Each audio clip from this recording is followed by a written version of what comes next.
Ahora sí, de regreso a nuestro estudio. Si tienen sus Biblias, vamos a abrirlas al capítulo 2 de Primera de Juan. Capítulo 2 de Primera de Juan. Nos encontramos hoy en los versículos del 15 al 17, que nos hablan de nuestra relación como cristianos al mundo. Nuestra relación como cristianos con el mundo. Hemos titulado a este estudio particular El amor que Dios odia o el amor que Dios aborrece. Voy a dar lectura a los versículos del 15 al 17 de Primera de Juan 2. Dice así: No améis al mundo ni las cosas que están en el mundo. Si alguno ama al mundo, el amor del Padre no está en él.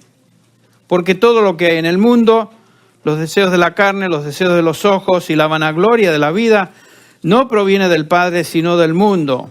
Y el mundo pasa y sus deseos, pero el que hace la voluntad de Dios permanece para siempre. Vamos a estar en este pasaje por un par de semanas, pero lo que vamos a notar hoy es que existe un amor que realmente Dios odia, que Dios aborrece. Y ese amor es justamente el amor que Juan nos describe acá, es el amor al mundo. La Biblia es muy clara en enseñarnos que Dios es un Dios de amor. Dios es amor. Y Dios ama con un amor perfecto. Por ejemplo, en esta misma epístola, en el capítulo 4, donde Juan enfatiza del amor de Dios, nos dice el versículo 7, amados, amémonos unos a otros porque el amor es de Dios. En el versículo 8 dice, el que no ama no ha conocido a Dios porque Dios es amor. Amados, si Dios nos ha amado así, debemos también nosotros amarnos unos a otros. Versículo 11. Fíjense el versículo 16. Y nosotros hemos conocido y creído el amor que Dios tiene para con nosotros. Dios es amor, y el que permanece en amor permanece en Dios y Dios en él. Si solamente tuviéramos este capítulo de la Biblia, capítulo 4 de 1 de Juan, nos daríamos cuenta que definitivamente la Biblia enseña que Dios es amor. Pero realmente el amor de Dios es un tema que se encuentra a través de toda la Escritura. Es una de las grandes doctrinas de la Escritura. El amor de Dios se manifiesta en su gracia común a todos los hombres y el amor de Dios se manifiesta en una forma especial, su gracia, en su gracia redentora para aquellos que son los suyos. Dios ama al mundo y Dios ama a los suyos de una manera especial, sin duda. Pero Dios ama perfectamente. Y porque Él ama perfectamente, escuche bien, Dios odia perfectamente. Vamos a explicar eso. Los dos son inseparables realmente. Amar algo implica odiar aquello que amenaza a lo que uno ama. En el Salmo 97 el salmista nos dice, los que amáis a Jehová, aborreced el mal. ¿Ven? No se mezclan. Si amamos a Dios, no podemos amar el mal. El Salmo 119, el versículo 104, el salmista nos dice, de tus mandamientos he adquirido inteligencia, por tanto he aborrecido todo camino de mentira. ¿Ven? Por un lado amo a Dios, amo sus estatutos, amo su palabra, y dice el salmista, he aborrecido todo camino de mentira. En la medida que conocemos más y más la palabra de Dios como hijos de Dios, esto produce en nosotros un aborrecimiento por aquello que se opone a Dios. Debe ser así. En el versículo 128 del Salmo 119 dice, por eso estimé rectos todos tus mandamientos sobre todas las cosas y aborrecí todo camino de mentira. Fíjense cómo lo expresa el salmista. El versículo 163 dice, la mentira aborrezco y abomino, tu ley amo. ¿Ven? ¿Qué es lo que Dios odia? Hay muchas cosas que Dios odia, pero en Proverbios 6 encontramos una porción de la Escritura que nos describe 7 cosas que Dios odia. Si han leído ustedes Proverbios, las recordarán. Dice el versículo 16 de Proverbios 6, 6 cosas aborrece Jehová, y aún 7 abomina su alma. Esa es una forma de expresión en el hebreo para hacer énfasis. 6 cosas aborrece y aún una más. 7 cosas abomina su alma. En primer lugar, nos dice acá que Dios odia los ojos altivos. ¿Qué quiere decir eso de los ojos altivos? Bueno, los ojos que miran con desdén y consideran a otros como inferiores. Esta es una persona hinchada con orgullo y mira a otros como individuos sin valor. Y hemos conocido a personas como esto, como lo que se describe acá. Y noten que Dios pone primero en la lista de cosas que odia el orgullo, el enaltecerse. Y realmente el orgullo es la fuente de todo tipo de pecado, ¿no es cierto? Yo creo que fue justamente el orgullo lo que causó que Satanás se rebelara contra Dios. Seré como Él, Altísimo, dijo él, en su orgullo. Él quiso ser igual a Dios. El Salmo 18 dice que Dios va a lidiar con los orgullosos. Dios no tolera a los orgullosos. Nos dice el Salmo 18, el versículo 27, porque tú salvarás al pueblo afligido y humillarás a los altivos. El que se enaltece, dice Jesús, ¿será qué? Humillado. Y el que se humilla, en contraste, ¿será qué? Exaltado.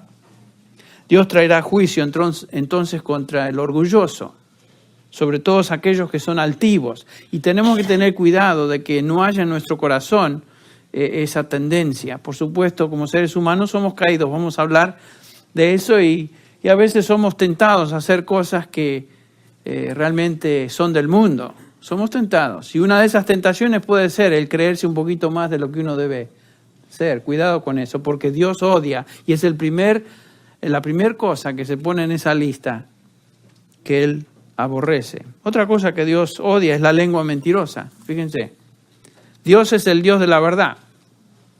Dios abomina aquello que es mentira. Satanás, nos dice la Biblia, es el padre de mentira. Toda la mentira, todo lo que es mentira tiene su origen ¿en quién? En Satanás. Entonces Dios odia la mentira porque procede justamente de aquel quien es el padre de mentira.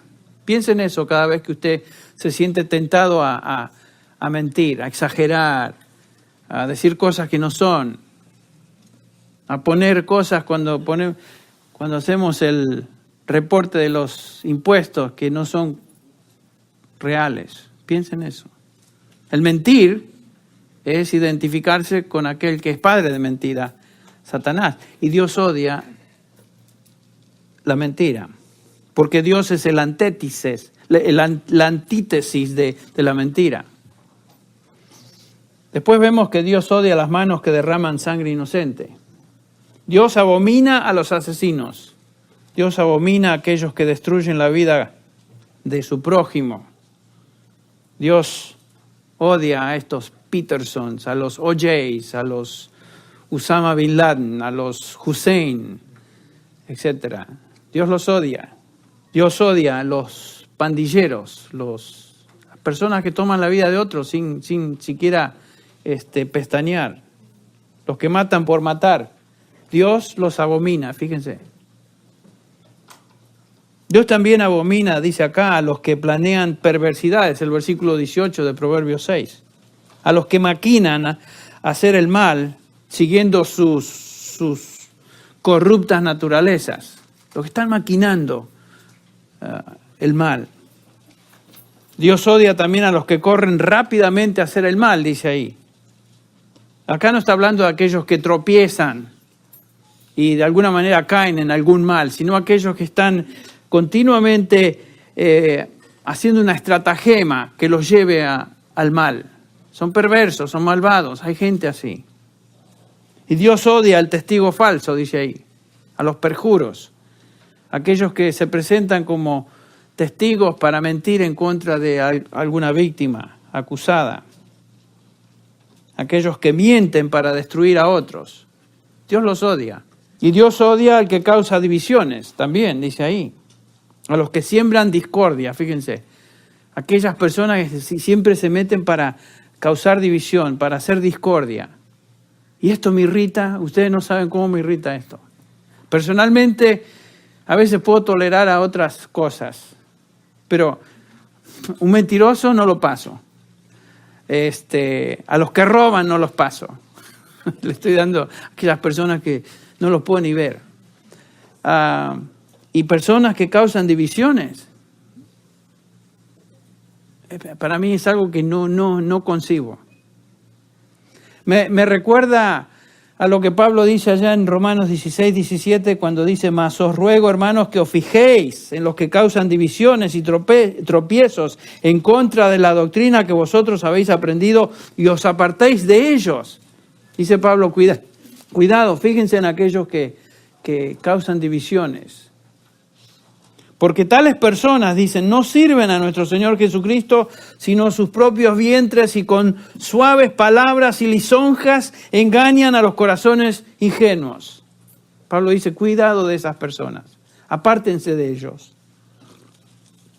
Tristemente están en las iglesias y se encuentran en medio del pueblo evangélico y tratan de lisonjear, tratan de engañar, de tal manera que los discípulos les sigan, buscan discípulos tras de sí, no discípulos de Cristo. Y dice Proverbio 6 que Dios odia a aquellos que causan división, fíjense. Dios odia todas estas cosas, las odia, las aborrece, las abomina. También nos dice Malaquías 2:16 que Dios odia el divorcio. Entre otras cosas que Dios odia, abomina el divorcio. Jeremías 44 nos dice del 3 al 4 que Dios odia la idolatría, todo aquello que se adora en nombre de Dios, en lugar de Dios. Dios odia eso. Apocalipsis 2:6 nos dice que Dios odia la religión falsa. Todo el capítulo nos enseña eso. Dios odia la religión falsa. Ahora, ¿por qué Dios aborrece todas estas cosas? Bueno, la razón fundamental es que todas estas cosas representan o son lo opuesto de lo que Él es y lo que Él ama. ¿Ven? Dios abomina todo eso. Hay otra cosa que Dios odia y nos lleva al pasaje que vamos a estudiar. Dios odia al mundo y los que aman el mundo. Y vamos a explicar eso. Dios se constituye en enemigo de los que aman el mundo. Si alguno ama el mundo, dice ahí el pasaje, el amor del Padre no está en él. Recordemos algo del contexto de la epístola, para ubicarnos en lo que Juan está diciendo, el apóstol Juan. Juan tiene el objetivo principal de animar a los hermanos que reciben esta epístola, ustedes recuerdan. No es causarle dudas, al contrario, él está tratando de que estos hermanos en Cristo se sientan firmes y confiados en su salvación. Capítulo 5, versículo 13 nos habla de eso. No vivan en incertidumbre. El vivir en incertidumbre como cristiano realmente no es algo que trae honor a su nombre. Un cristiano debe estar seguro de su salvación y debe vivir gozándose en la seguridad de su salvación. Juan también desea que estos creyentes puedan hacer una distinción entre aquellos que simplemente profesan seguir a Cristo y aquellos que realmente son de Cristo. Una diferencia, quiere que estos hermanos en Cristo entiendan la diferencia entre lo que es profesar, decir que uno es de Cristo y realmente serlo. Entonces esta epístola tiene ese propósito de ayudar a los hermanos a discernir. Estaba conversando con mi esposa que hay ciertas personas, aún en posiciones de liderazgo en organizaciones cristianas, que no tienen absolutamente ningún discernimiento. Yo no entiendo cómo están ahí. Son personas sin discernimiento bíblico. Eso es triste. Y por supuesto la Biblia, el Nuevo Testamento, toda la Escritura fue dada a nosotros para que nosotros podamos entender la voluntad de Dios, que obtengamos discernimiento. Por eso enseñamos la palabra. Por eso continuamente la examinamos y tratamos de entender lo que Dios dice. porque queremos ser personas, hijos de Dios, con discernimiento. Juan nos presenta en esta epístola una serie de pruebas que demuestran quiénes son aquellos que son de Cristo y aquellos que simplemente profesan. Recuerdan ustedes que se habían introducido en las iglesias falsos maestros, falsos cristianos. Y entre las pruebas que demuestran si una persona es o no es cristiano, se encuentran las pruebas de doctrina y las pruebas de conducta. Entre las pruebas de doctrina, el apóstol Juan ya nos ha enseñado o ha contestado la pregunta: ¿qué crees tú acerca de Cristo? Si tu cristología es bíblica, entonces tú eres cristiano. ¿Qué crees tú en cuanto al pecado? Si tu noción y concepto del pecado es bíblico, eres creyente. Entonces, ¿cuál es tu actitud hacia el pecado? Si lo niegas, como vimos en el capítulo 1, demuestras que no eres del Señor. Si le llamas al pecado otras cosas de lo que realmente es, no eres del Señor Jesús. Si no confiesas tus pecados como hábito, no eres de Cristo. Hemos estado viendo eso. Entonces, por un lado existe la prueba doctrinal, por otro lado existe la prueba de conducta. Y la prueba de conducta nos habla de la obediencia a los mandamientos de Cristo. El capítulo 2, versículo 6 de Juan nos dice: el que dice que permanece en Él, debe andar como Él anduvo. El versículo 3, en esto sabemos que hemos llegado a conocerle si guardamos sus mandamientos. Existe la prueba de obediencia. Un cristiano obedece la palabra de Dios. Un cristiano camina como Él anduvo. Sino que, ¿de qué vale ser llamado cristiano? ¿Qué quiere decir cristiano? Ser como Cristo. Si no, el llamarse pierde su sentido. Llamarse cristiano sin ser como Él. ¿Qué acerca de tu obediencia a los mandamientos? ¿Qué acerca de tu obediencia en cuanto al amor para con Dios y el amor para con los hijos de Dios? El creyente, nos ha enseñado el apóstol Juan, ama a la familia de Dios.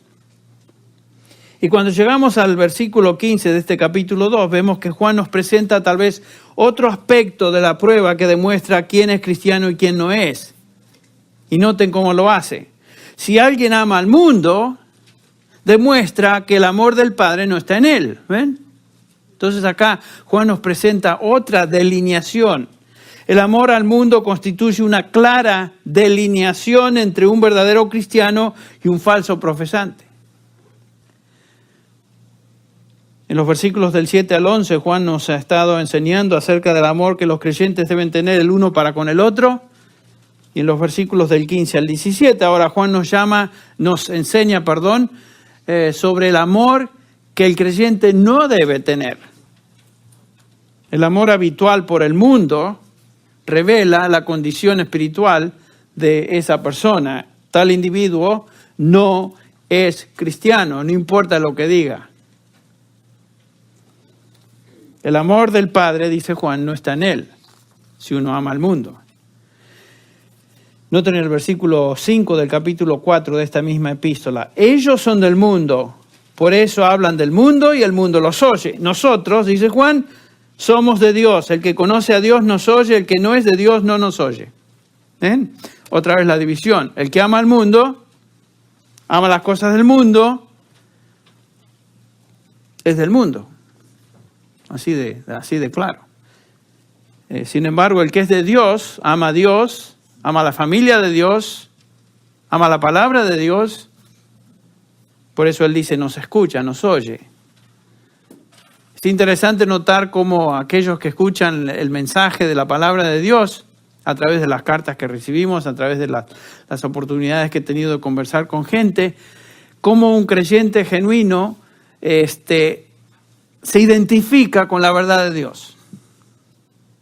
Es como los discípulos en camino a Emaús. ¿Se acuerdan? Que ellos se decían el uno al otro. No es que, ¿qué decían?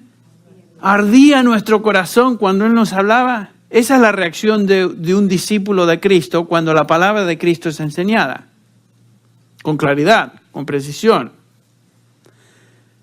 No simplemente decir cosas de la Biblia. Estamos hablando de enseñar la palabra, de instruir.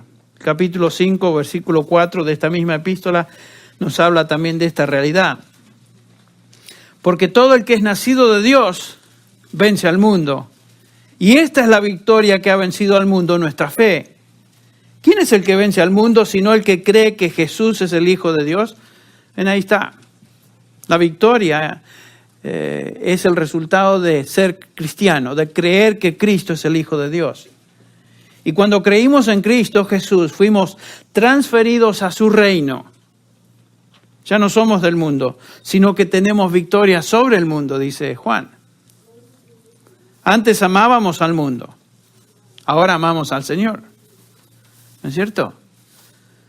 Estas son realidades mutuamente exclusivas. No podemos amar a Dios, amar a Cristo y amar al mundo al mismo tiempo. No se puede.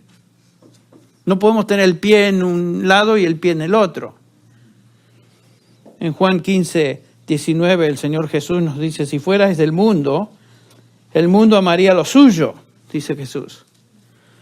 Pero porque no sois del mundo, antes yo os elegí del mundo, por eso el mundo os aborrece. Ahí está.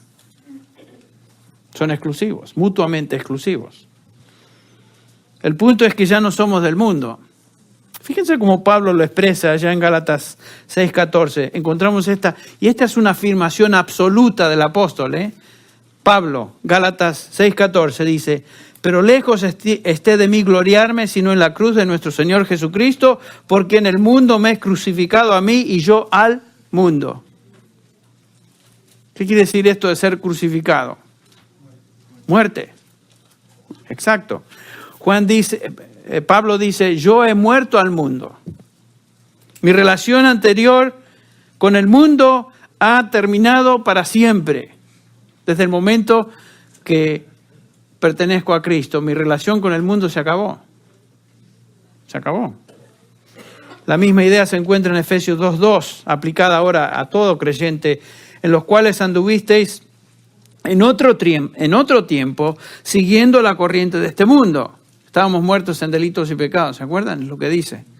Conforme al príncipe de la potestad del aire, el espíritu que ahora opera en los hijos de desobediencia. Antes pertenecíamos a ese club, los hijos de desobediencia. Éramos del mundo como el resto. Seguíamos la corriente del mundo. Pero dice Pablo, eso se acabó. Se acabó. Lo que Pablo dice es que antes, en otro tiempo, eras del mundo. ¿Se acuerdan cómo lo expresa Santiago 4:4? Dice, oh almas adúlteras. Qué fuerte, ¿no? El lenguaje. ¿No sabéis que la amistad con el mundo es qué? Enemistad con Dios. Cualquiera pues que quiera ser amigo del mundo, se constituye en enemigo de Dios. Otra vez, un contraste total. No hay relación. Es como el aceite y el agua, no se unen. Tenemos que elegir, o tú eres el amigo del mundo o tú eres amigo de Dios. Uno no puede ser ambos.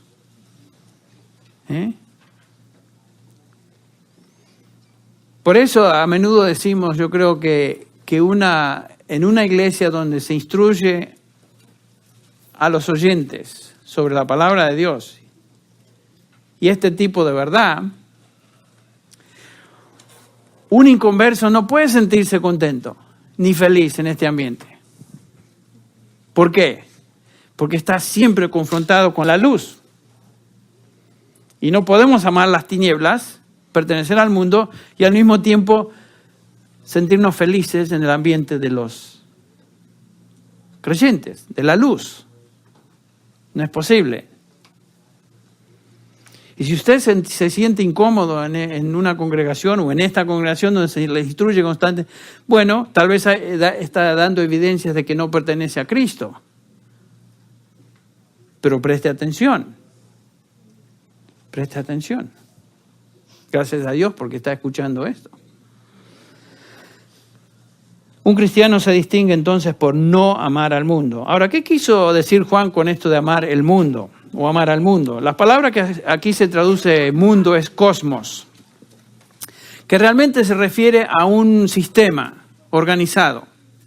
Es la palabra opuesta en griego también a caos, que tiene la idea de una una desorganización completa, por eso usamos la expresión nosotros, es una situación caótica. ¿Qué queremos decir con eso?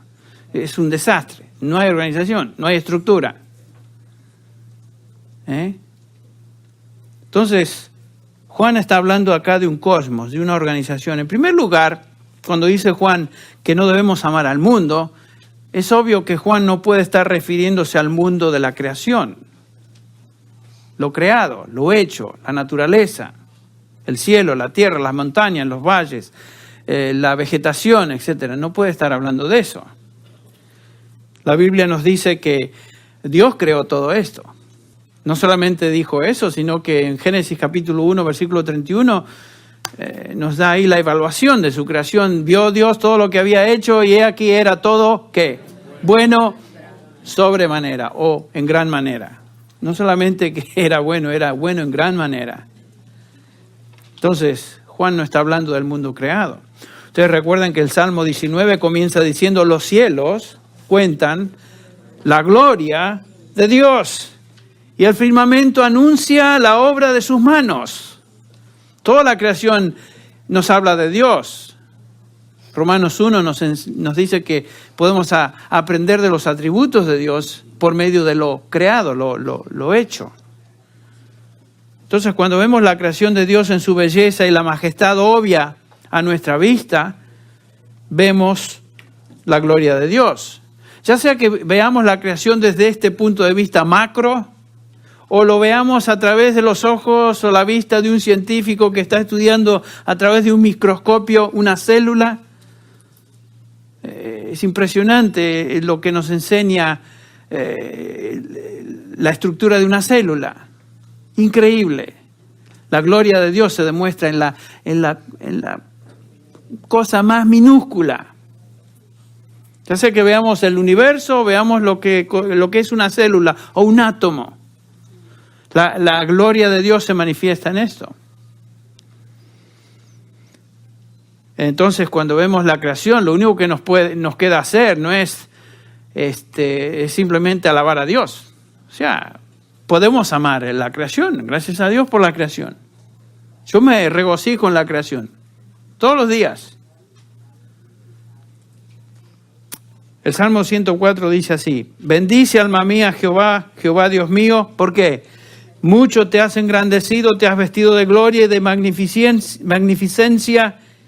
El que se cubre de luz como de vestidura, que extiende los cielos como una cortina, que establece sus aposentos entre las aguas, el que pone las nubes por carroza, el que anda sobre las alas del viento. Fíjense cómo describe a Dios. Él fundó la tierra sobre sus cimientos, no será jamás removida. Con el abismo, como con vestido la cubriste, sobre los montes estaban las aguas, antes de la división de los continentes. A tu reprensión huyeron, al sonido de tu trueno se apresuraron. Subieron los montes, descendieron los valles al lugar que tú fundaste. Fíjense. Les pusiste término, el cual no traspasarán ni volverán a cubrir la tierra. El que hace a los vientos sus mensajeros y a las flamas de fuego sus ministros, hablando de los relámpagos. Fíjense el versículo 44 de este mismo Salmo, dice: cuán innumerables son tus obras, oh Jehová, hiciste todas ellas con sabiduría, la tierra está llena de tus beneficios. Cuando vemos la creación de Dios, esto inspira alabanza, ¿no? Sea la gloria de Jehová para siempre, alégrese Jehová en sus obras, dice el Salmo. Entonces Juan no puede estar diciendo: no améis al mundo. No nos está hablando Juan de no amar a la creación de Dios. Imposible. Porque toda la Escritura exalta a la creación. Eso nos mueve a regocijarnos y a alabar su nombre. En segundo lugar, Juan no puede estar hablando de la creación, del mundo de los hombres. No está hablando de los hombres. Juan 3:16, el pasaje que tal vez más claramente y aprendimos cuando estábamos en la escuela dominical de chiquitos. Porque de tal manera amó Dios al mundo de los hombres, que dio a su Hijo unigénito, para que todo aquel que en él crea no se pierda, mas tenga vida eterna. Es obvio que que Juan no nos está diciendo que no amemos al mundo de los hombres. En el capítulo 4:9 de esta epístola, primera de Juan, dice: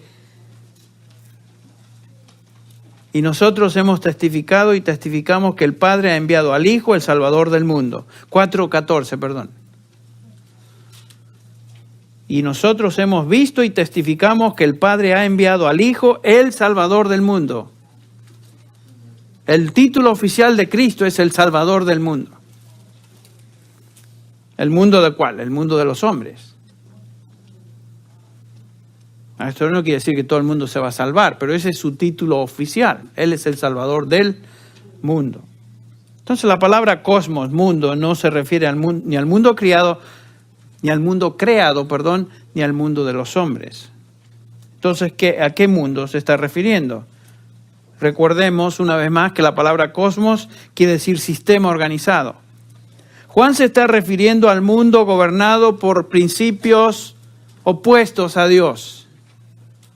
Este es el mundo dirigido por Satanás, el sistema de maldad que se opone a Dios.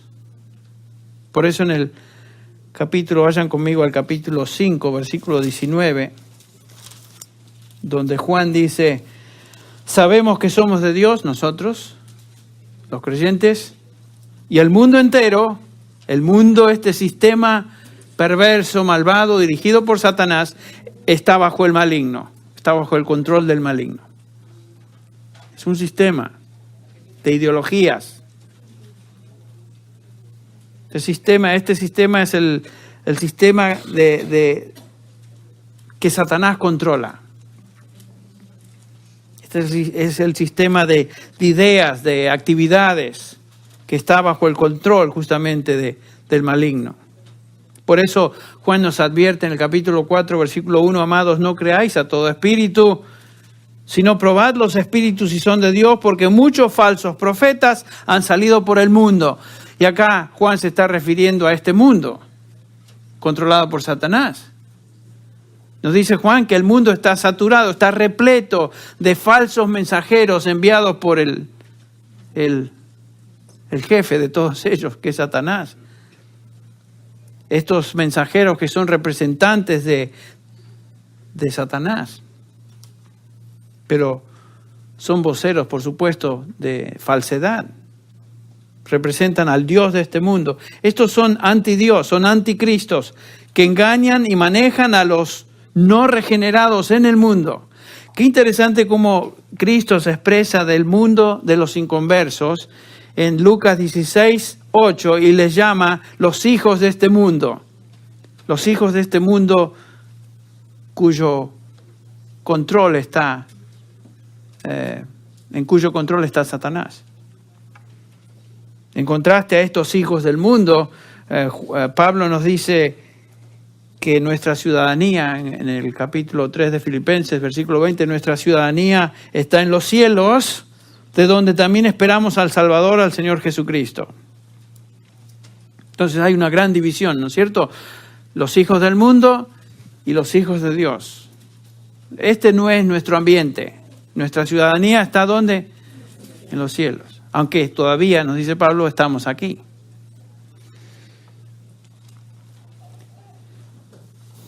Ahora, esto no quiere decir que los hijos de Dios a veces no somos tentados, como mencioné, ni somos atraídos a las cosas de este mundo, porque Juan manda ahora sí a los creyentes: vosotros creyentes no améis al mundo, ni las cosas que están en el mundo. Todavía somos atraídos por las cosas del mundo.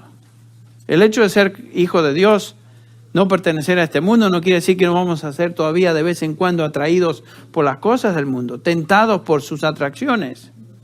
Por supuesto. Hemos muerto al mundo, no pertenecemos al mundo, pero aún vivimos en este mundo y el mundo trata de absorbernos o atraernos. Luchamos con la carne, luchamos contra Satanás y luchamos todavía con el mundo en el cual vivimos. Pero una cosa es ser tentado por el mundo, otra cosa es amar al mundo y deleitarse en las cosas del mundo. Ese es el punto. Ser cristiano es amar a Cristo de lo más profundo de nuestro corazón y odiar al mundo, ya que éste se opone a Él, a Cristo. ¿Cómo te sientes tú cuando la gente niega a Cristo? Cuando la gente hace burla de Cristo, hace burla de Dios. Cuando disfruta de las perversidades del mundo. ¿Cómo te sientes tú? Si eres de Cristo, tú odias estas cosas. Tú las rechazas. Antes, feliz de la vida, te embadurnabas en el chiquero porque eras un chancho. Pero ya no sos chancho. Ahora sos oveja. Ese es el punto. Ya no sos del mundo, ya no sos del chiquero. Ese es el punto. Si realmente no te importa, si te da igual, ¿sabes qué? El amor del Padre no está en ti, dice Juan, y tú no eres de Cristo, no eres de Él. Esa es sigue siendo chancho, claro. Por más que traigas tu Biblia y te des un baño por afuera, porque un chancho se le puede dar bañar, ¿no? Y se lo puede poner hasta un moño. ¿Los han visto en las ferias? Hasta con moños los tienen, limpitos, blanquitos. Pero por naturaleza son puercos, son chanchos. Ahora, ¿cuál es la actitud predominante de este mundo? No importa si se presenta con un disfraz de religión, se manifiesta como una persona agnóstica que realmente dice, bueno, a lo mejor hay Dios, pero yo no estoy seguro. O rotundamente niega a Dios, como son los ateos. Ateos hasta que se ven en camisas de 11 varas. El mundo y los suyos tienen un común denominador. Capítulo 4, versículo 3 de esta epístola lo describe. Este es el espíritu del anticristo, el cual vosotros habéis oído que viene y que ahora ya está en el mundo. El mundo es anticristo. Anti quiere decir en contra de. Se opone a Cristo y al evangelio de Jesucristo. El mundo se opone a eso. El mundo odia a Cristo y por lo tanto odia a aquellos que representan a Cristo. Claro, en varios grados. A veces la gente me pregunta cuando viajo, y diga, Toropilo, ¿qué opina usted de aquellos que están, voy a decir, cierta religión? ¿Pueden permanecer en ella para influenciar, producir ciertos cambios? Una persona que se encuentra en una religión falsa y es creyente, no puede permanecer ahí por largo tiempo. ¿Me entienden? No puede estar ahí. ¿Por qué? Porque esa religión es un sistema anticristo. Y un cristiano no puede vivir en un ambiente donde todo es anticristo. ¿Me explico? Un creyente no puede permanecer en un sistema religioso falso porque pronto se va a dar cuenta que ese sistema se opone a la verdad. Si tú amas a Cristo, no puedes vivir en este contexto que afronta al nombre de Cristo, que enseña falsedad, que deshonra el nombre de Cristo, que agrega al evangelio de la gracia, que agrega obras a la justificación, que distorsiona la palabra de Dios con doctrinas falsas.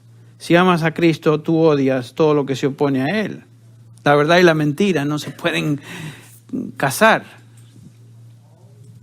Este mundo y toda ideología de este mundo, sea religiosa o secular, está permeada por un espíritu anticristo. Eso es lo que enseña Juan. Y otra vez les digo, noten ustedes, ¿a quién atacan? El mundo secular. ¿No atacan a Buda? Cuando usan una palabra grosera en forma de insulto y grosería, ¿por qué usan el nombre de Cristo? ¿Por qué no usan a Buda o a Mahoma o alguno de estos dioses estúpidos que las religiones falsas tienen? ¿Por qué creen ustedes? ¿Creen que es coincidencia? No es coincidencia, el mundo odia a Cristo y se manifiesta de diversas formas.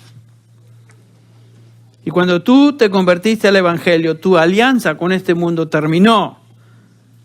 Por eso no te sientes cómodo con el mundo ya. Ya no eres del mundo, el mundo es tu enemigo. A mí me ofende cuando alguien usa el nombre de Cristo. en una frase grosera para insultar. ¿Por qué es usar el nombre de Dios en vano? ¿No les molesta a ustedes? Y me molesta cuando aún creyentes usan el nombre de Cristo o el nombre de Dios así de una forma suelta. ¡Ay, Dios!, dicen. ¿Qué es eso? Y a lo mejor usted lo dice. ¿Sabe qué? Póngase la mano como Job en la boca cuando le viene la idea. Y no use el nombre de Cristo así en una forma liviana. Jamás lo haga. Usted está copiando la gente del mundo.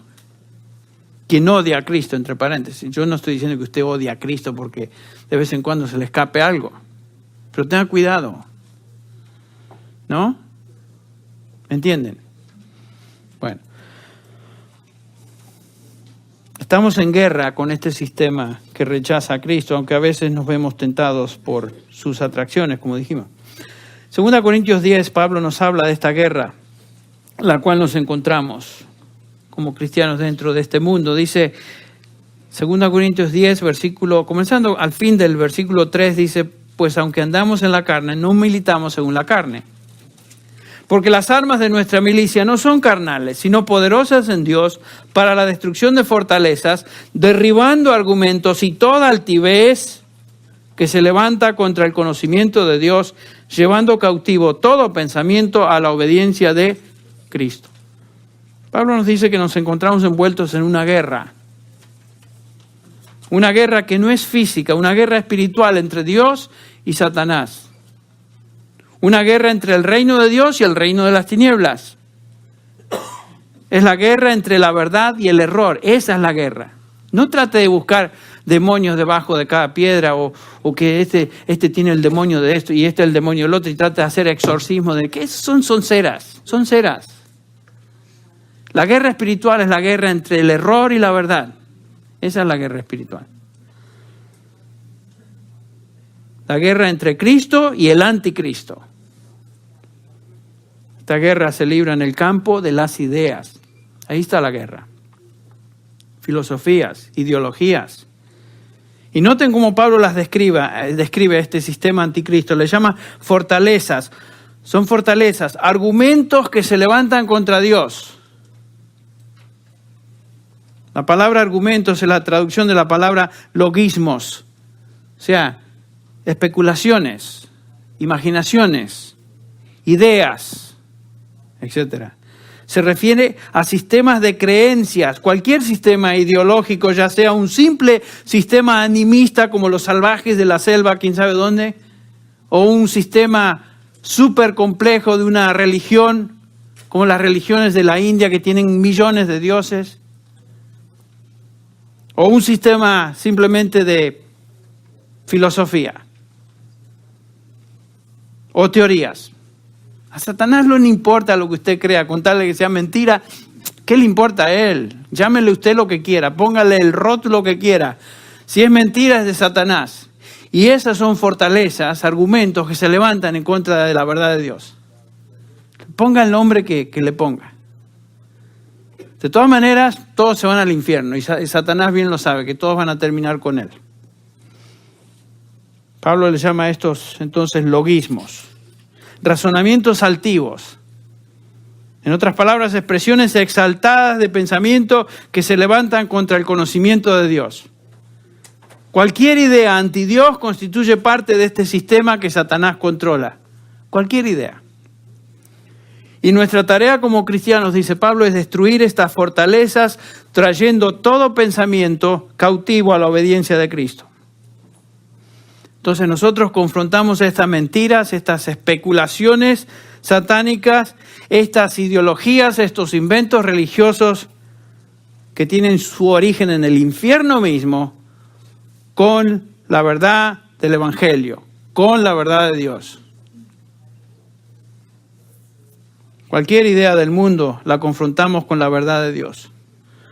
Por eso es siempre mucho más eficaz depender en la palabra, depender en lo que Dios dice para confrontar el error que depender en nuestros argumentos, por más lógicos que estos sean. Es siempre mejor ir a la palabra de Dios y decir, Dios dice. en su palabra. Y no tenga temor. Pero a lo mejor no cree en la Biblia. ¿Qué me importa si creen o no creen en la Biblia? Dios lo dice. Punto final. Si él no lo cree, es su problema. Pero Dios dice en su palabra. Y nos dice la Biblia que la palabra de Dios es cortante como espada de dos filos. Nadie se va a impresionar por su argumento lógico. Nadie se impresiona. Nadie viene al Evangelio por su argumento. Nadie se convierte porque usted tenga una manera de presentar las cosas y las ideas muy convincentes. No, usted no convence a nadie, por más inteligente que se crea. El que convierte es Dios y lo hace a través de su palabra por medio de su espíritu. Punto final. Cuando tú te convertiste a Cristo, tus argumentos, ideas del mundo terminaron. Abandonaste tu alianza con el mundo. Ya no amas el mundo, aunque a veces, como dije, eres tentado por el mundo. O tentada. Tú viniste a ser hijo de Dios y ahora formas parte de la familia de Dios. Ya sea, como vimos la semana pasada, como un niño, como un joven o como un padre espiritual. Eres parte de la familia de Dios. Quiero terminar hoy con el relato de una conversión. Me estoy refiriendo a la conversión de Pablo, el apóstol Pablo. Pablo nos enseña cómo él cambió, cómo fue transferido de un sistema, una especulación, una mentira, a seguir a Cristo. Lo encontramos, por ejemplo, en Hechos 9 y lo encontramos en Filipenses 3.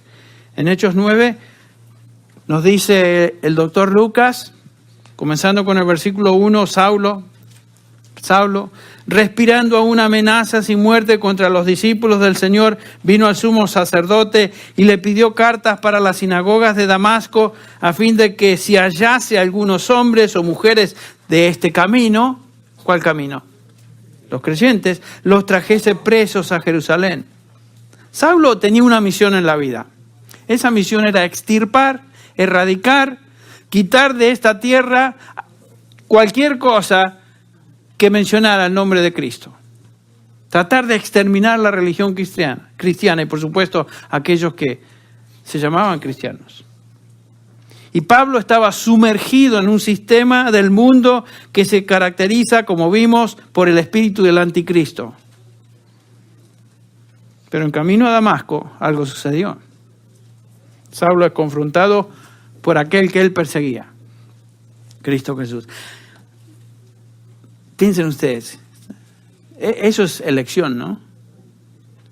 Si la salvación dependiera de aquellos que realmente se van perfilando en dirección de Cristo, este era lo opuesto. Este quería eliminar. Sin embargo, el Señor lo llamó. Y en Hechos 9, Pablo nos habla de su conversión. Eso es lo que le sucedió externamente, pero internamente él nos habla de esta conversión en Filipenses 3. Cuando Pablo describe su condición de sumergimiento en el sistema de anticristo, de esta manera. Decía Pablo, en su postura previa, aunque yo tengo también de qué confiar en la carne, el versículo 4. Si alguno piensa que tiene de qué confiar en la carne, dice Pablo, yo más, No me vengan a decir que ustedes pueden confiar en la carne, yo puedo hablar de eso. Circuncidado el 8º día, del linaje de Israel, de la tribu de Benjamín, hebreo de hebreos, en cuanto a la ley, fariseo. En cuanto a celo, perseguidor de la iglesia. En cuanto a la justicia que es en la ley, según él, irreprensible. Entonces, Pablo, bajo su supuesta religión o religiosidad, luchaba contra Dios. Pero Cristo destruyó esa fortaleza. Pablo dice en el versículo 7 del capítulo 3, pero cuantas cosas eran para mi ganancia, ¿se acuerdan? Su religiosidad, su fortaleza, sus argumentos, las he estimado como pérdida por amor de Cristo y ciertamente aún estimo todas las cosas como pérdida por la excelencia del conocimiento de Cristo Jesús, mi Señor, por el amor del cual lo he perdido todo y lo tengo, ¿por qué? Por estiércol, por basura, para ganar a Cristo. Eso es lo que él dice. Eso es lo que yo pienso de mi anterior noción y fortaleza, argumento en contra de Dios, estiércol. Entonces Pablo abandonó su alianza con el mundo, el sistema religioso falso, y se entregó a Jesucristo. Pablo dejó al mundo y siguió a Cristo, como cantamos hace. Dejó al mundo y siguió a Cristo. Ese fue el corito de Pablo, fíjense. Una persona convertida a Cristo, un cristiano genuino, ya no ama al mundo porque ha cambiado. No puede amar al mundo. Si aún tú amas al mundo, aún te aferras a alguna ideología que se opone a Cristo, el amor del Padre, entonces dice Juan, no está en ti. Si eres cristiano, el punto es que ya no puedes amar al mundo, ya que por definición el mundo es que anticristo. Entonces no podemos servir a dos señores, dijo Jesús. O le servimos a Él o servimos a Satanás. Si confiesas a Cristo y eres de Él, la exhortación de Juan en este pasaje es: no améis al mundo ni las cosas que están en el mundo. Vamos a orar. Padre Celestial, te agradecemos por esta exhortación de tu palabra. Te agradecemos, Señor, por el recordatorio de que antes pertenecíamos a Satanás, pertenecíamos a este sistema altivo en contra tuyo, Señor, y hoy pertenecemos a Cristo. Gracias, Señor, porque en tu gracia nos has transferido del mundo de las tinieblas, del reino de las tinieblas, al reino de tu amado Hijo. Señor, estamos agradecidos.